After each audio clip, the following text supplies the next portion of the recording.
please, especially for Asian American, please fight back, please speak up, and please give back to our community, our city, our state, and our country. Thank you so much.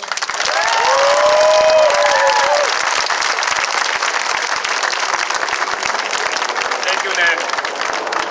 Please join me in welcoming the next speaker, Sharon Mann, a nurse, a mother, and a native Quincy resident.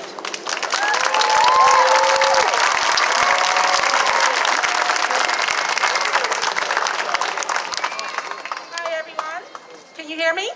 Yes. I think I'm a little short.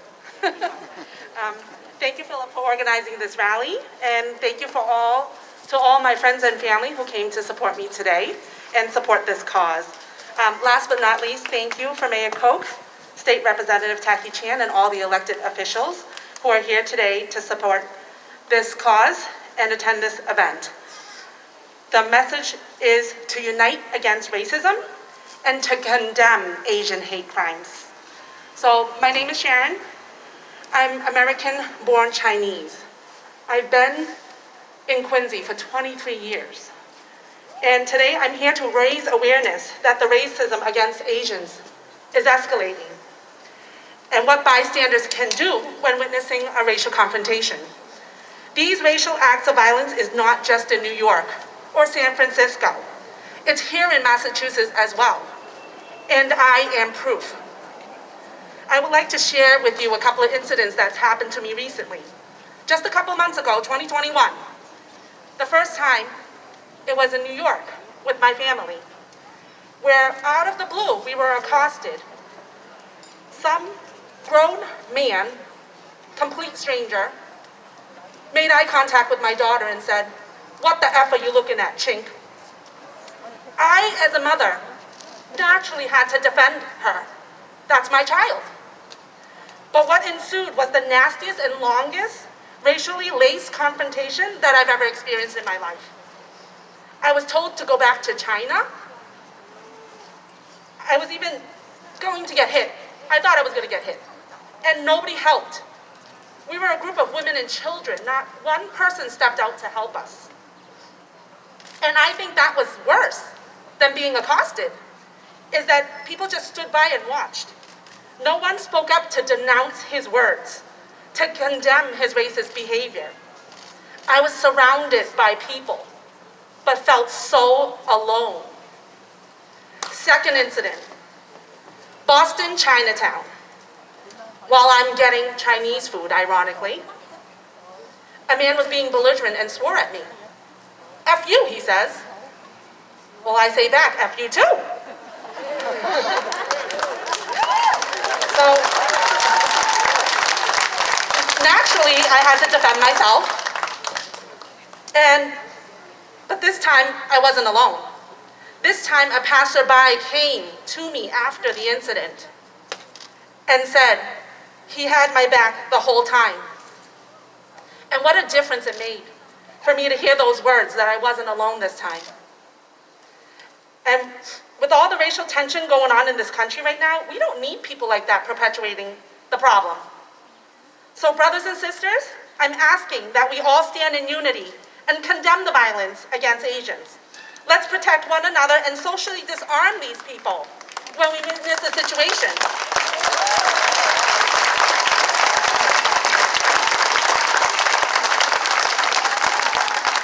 Bystanders, witnesses, if you see something, say something. If you see something, do something. Call 911. And I would like to end with words of inspiration from Martin Luther King Jr. Darkness cannot drive out darkness. Only light can do that. Hate cannot drive out hate. Only love can do that. Thank you.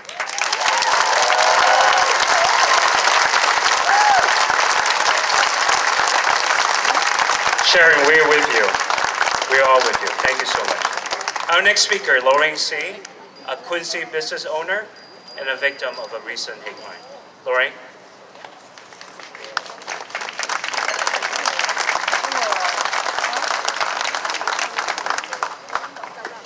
Hi everyone. everyone. I wasn't really prepared, but I was told to speak up, so I'm here to speak up. Um, Incidents happened last year, and I was getting coffees from my colleagues, and then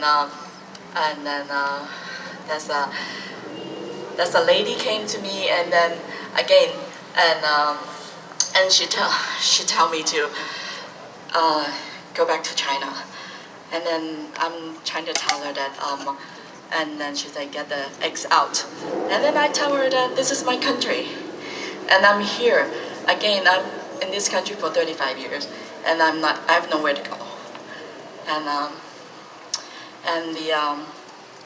the employees of the coffee shop, I'm trying to look for help, and then he didn't do anything. He didn't call 911 for me, and I feel so helpless. For a year, and then I'm trying to get some other help, and I'm trying to get my friends to help me, and then they say I'm busy, and then I ask them, will you do a rally for me or a protest for me? And then they say, we're busy, and I tell my parents, and then Lorraine, silence is golden. So this is typical Asian culture. So thank you for all the support, thank you all the government officials support, and thank you everyone here. And again, incident happen again, it's repeatedly happen again. Because of the psychological depressions, I get a little dark.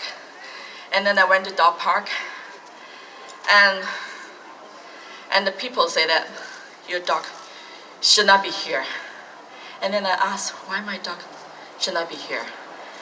And because your dog is aggressive. So again, I look, and then I call my friends again. Lorraine, you should go to, I call my friend because she lives in Braintree. So is Braintree have another dog park?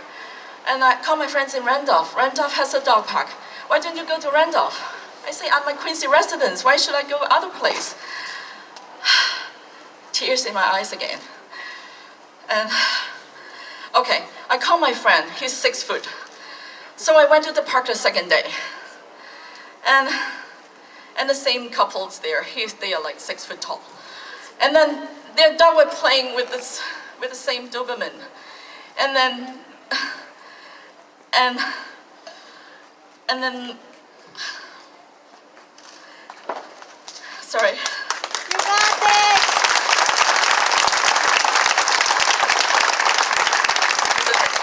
It's okay. I'm always support.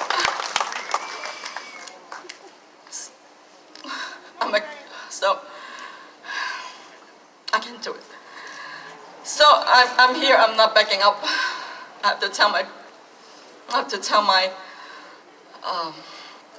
friends. I'm here. I'm not backing up this time. I have to tell my people we are here. And even my English is breaking up. We have to share my feelings that we have to tell the people we have to live in a harmony. We have to tell the people we love them. We are not. We have to be united again. We have to put the city, the country united again. We have to put the economy, we have to put the business, everybody back in harmony again. This is what I'm trying to say. And I'm gonna bring my dog to the dog park. Quincy, Corey Hill. I love my dog, I love every dog. Everybody, all the dog loves me. It's the owners, they have to be trained. It's not the dog has to be trained. It's the owners that has to be trained to train their dog. Thank you everyone. I love you. I love everybody. Thank you.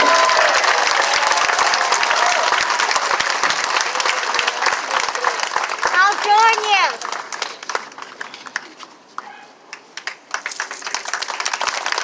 Cool story. Our next speaker, David So, also CISO. I'm sorry, ESO, a longtime Asian community organizer in Quincy. David?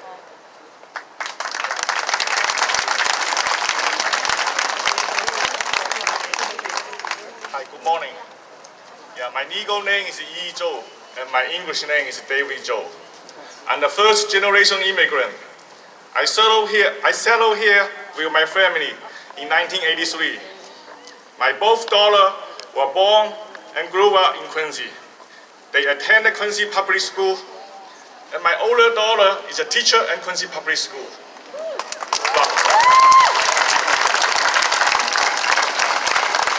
But people still very often ask my daughter, where are you from? Why you speak English so good? Why? Quincy is our hometown. We own our property here. We involve and serve this community. We invest in this community. We are Asian, but we are American, just like any other Americans. I'm proud to be who I am as an Asian, but I'm also proud as an Asian American. So please stop Asian hate. Thank you.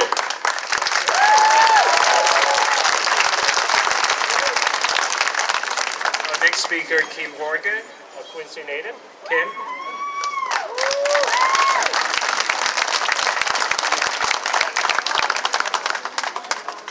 Hi everyone.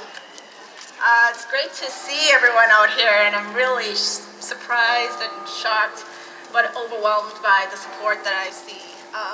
Thank you everyone for being here. Thank you to all the representatives behind me for the support. Thank you for the courage of all the previous speakers to share their stories. My name is Kim, and I grew up in Quincy. Quincy has been my home for the last 35 years, and now it's a home for my husband and I to raise our 3 kids. As I think of my family, growing up in Quincy, friends and I were often bullied for speaking Chinese in class, and we always brushed it off and chalked it up to kids just being obnoxious. But it really saddens me to see this kind of racism spill over to the kind of violence that we see to this day, right? That, especially in the past year, I've been constantly reminded that racism is still very much alive and well, and that there's so much more to do. But yet, I'm also reminded that as a city, Quincy has come a long way, and we have accomplished so much as a city.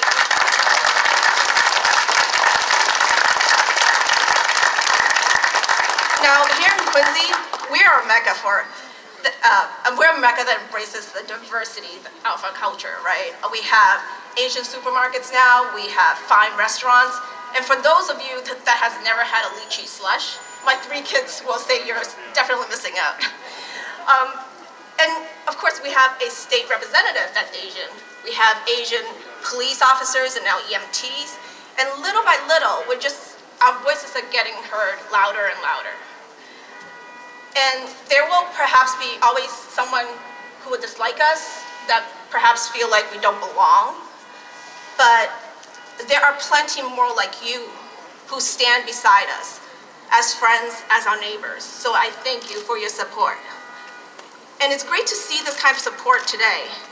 And some of us may feel that we're fighting this fight alone, but we're not alone. Just look around. We are far from that.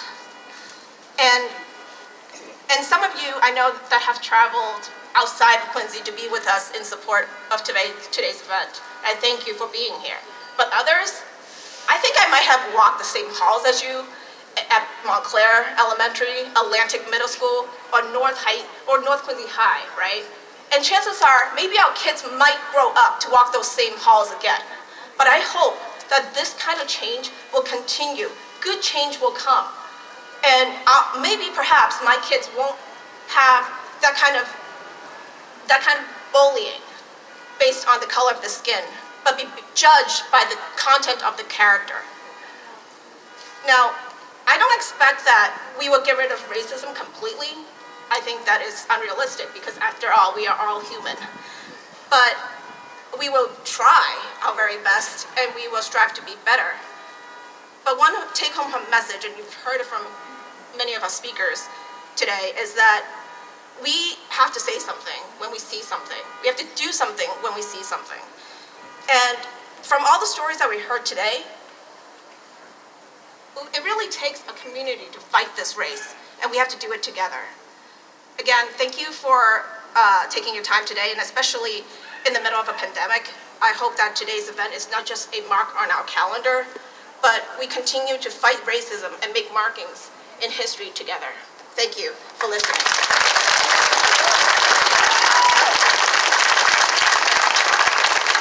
Thank you, Kim. We have a lot of Asian females supporters. They wanted to speak, but they were afraid. So thank you for all the female speakers. So the next speaker, Grace Lee, my neighbor, former Chief Civil Rights Prosecutor of Norfolk District Attorney Office, and the Board Director of the Asian Task Force Against Domestic Violence. Please join us to welcome Grace Lee.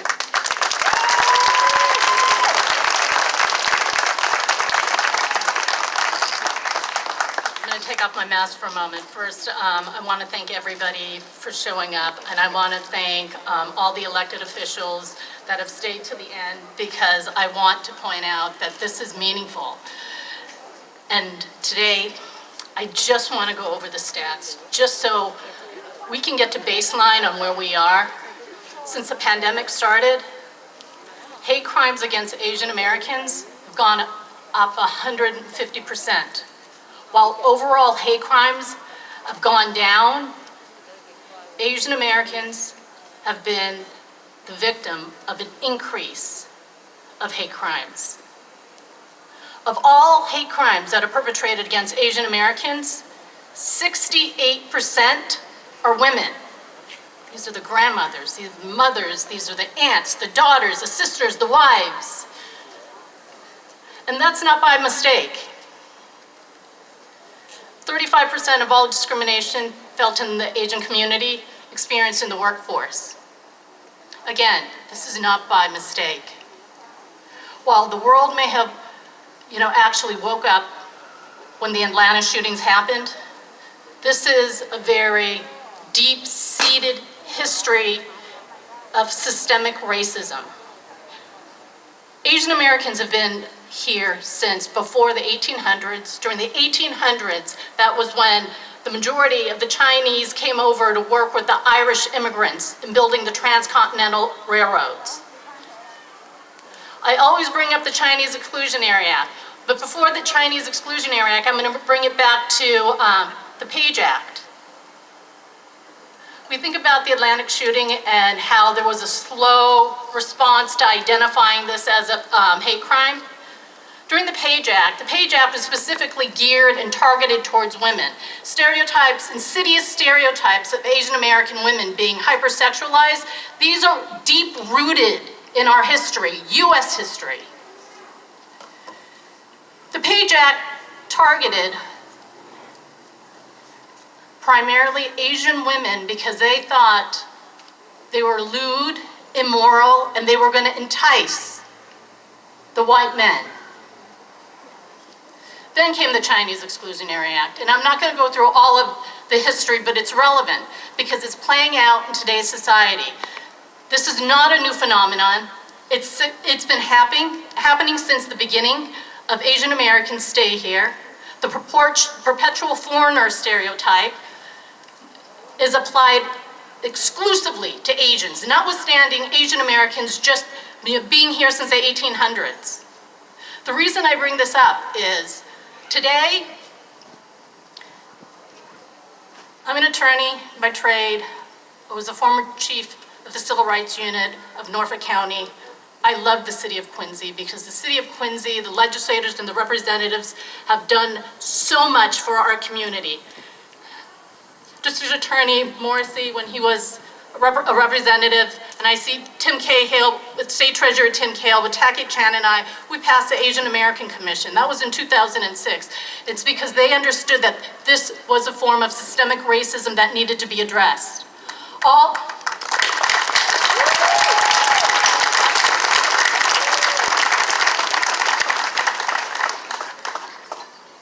All my biggest supporters, I always say I have the strongest gravitational pull to Quincy because all my strongest supporters were from Quincy. I also experienced some of my racism in Quincy as an assistant district attorney. I was actually on Granite Street, coming back from the courthouse with the files this high. Some kid came and knocked all the files out and flurry of racial epithets at me. I was a prosecutor and I did not report it. I picked up my stuff and I just went to my office. The reason I bring this up is this is ongoing and this cannot continue. So I thank white, black, brown, red, LGBTQ for being here today. But right now, I'm going to talk to my people. Now is the time for action.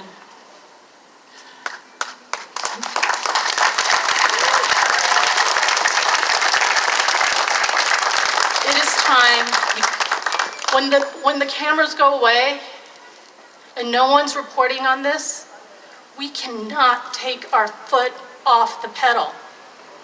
We need to continue to be seen. We need to continue to be heard. Because we cannot remain invisible anymore. So I ask, and I come here as a professional, a mother, a sister, a daughter. So to the mothers out there, I ask you, if you don't know Asian American history, learn it, teach it to your kids, then take it to the PTO. Make them learn it. Because without that context, they do not understand. To all my allies and all my people that have showed up today, learn the API history and share it with everybody. Because that is where you give our people dignity and humanity and value. The insidious problem with being invisible is we become dehumanized. And I'm going to go over some of the hate crimes just to keep it real. 84-year-old Thai man from Oakland is murdered, tackled to the ground. Seattle, Washington, a Japanese teacher with a white boyfriend going through Chinatown gets hit in the face with a sock and a rock. Her whole face is smashed in. All her teeth are knocked out. New York, on a subway, a Filipino man gets his face slashed ear to ear on the subway. We have the Atlanta shooting. That was very well covered. And that was horrific. I have to say, one of the most soul-breaking moments was when I saw the 64-year-old woman in Midtown being brutally attacked, kicked on the ground, and her head kicked in. And after the danger was gone, watching the security guards close the door. That exemplifies where we are as a community. That is where we are as a community.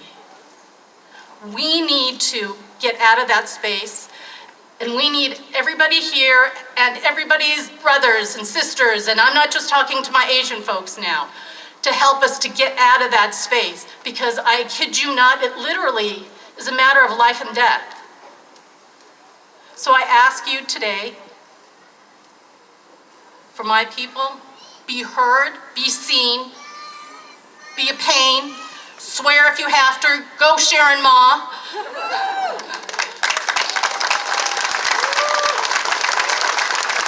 And for those that see us today and hear us today, don't let us out of your sights. And my last ask is for Asian Americans, this is really hard. For our senior citizens, we ask one last sacrifice. You help us fight back, you do it safely, and you help us mobilize and get the message out so we can see the light in the end of the tunnel and end this racism. Thank you very much.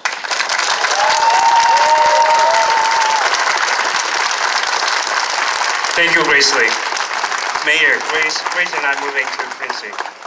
So, okay. We have to do more. We will continue to do it. I know many of you want to continue to support and help the Asian and immigrant community. Quincy Asian Resources is planning various initiatives for the Asian American and Pacific Islander Heritage Month in May. So please contact us at info@quincyasianresources.org or visit our website at www.qariusa.org. Again, thank you for your time today and your support to the Asian community. Thank you so much. Thank you all.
No, it's okay. We're actually heading out. We're actually going out. Thank you.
Prayer seeking forgiveness. A Psalm of David.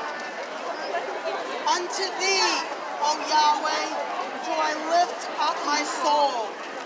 O my God, I trust in thee. Let me not be ashamed. Let not my enemies triumph over me. Yea, let none that wait on thee.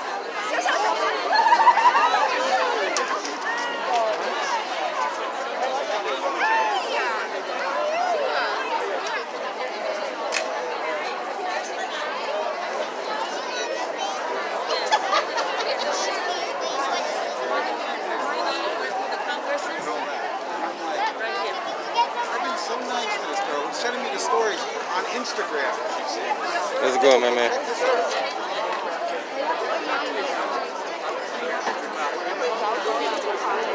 Joe, good to see you. Yeah. Who's the Asian Resources? Hey, buddy, how are you? Good to see you. How you doing? Thomas.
And I was like, okay.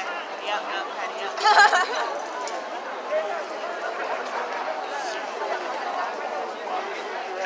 Yes.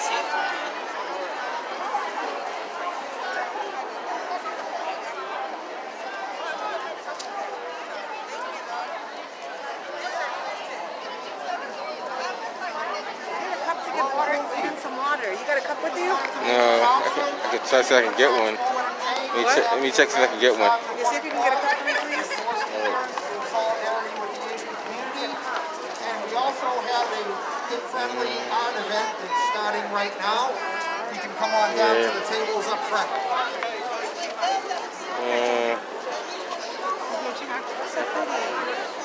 To check and see. Alright, I'm gonna go because you're walking slow. He's like dehydrated. He's real thirsty.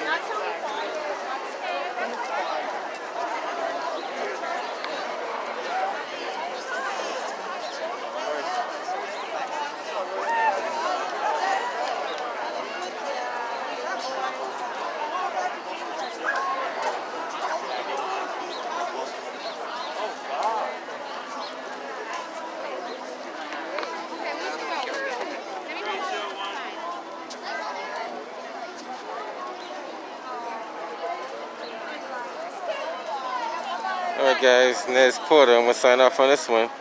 Catch you guys on the next one.